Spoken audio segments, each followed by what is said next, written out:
lang makapag-serve sa ibang mga kapwa natin na mas nangangailangan po. Kabayan, so kasama ko pala ngayon si, ano po pangalan niyo, ma'am? Mads po. Mads po. Ma'am Mads, una po congratulations at meron ako sa inyong katanungan. So ano po ang susunod mong gagawin after mo mag-aral kay MedPro?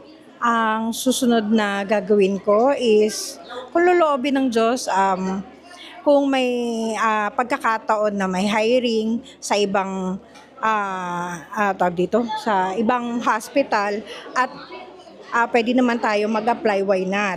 And actually, gusto ko na rin sana kasing pauwi sa Pilipinas if ever kung loloobin ng Diyos na bigyan ako ng pagkakataon na umuwi ng Pilipinas, meron akong masasabi na certificate galing dito sa Saudi Arabia para magamit ko sa Pilipinas.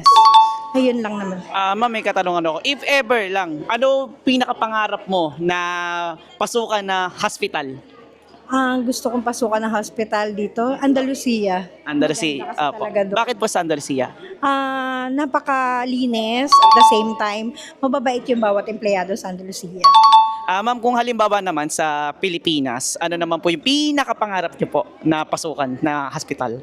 Gusto ko lang mapasukan sa pampubliko lang po. Gusto ko lang makapag-serve sa ibang mga kapwa natin na mas nangangailangan po. Okay, so yun, maraming salamat, Ma'am Mads. At yun guys, follow for more.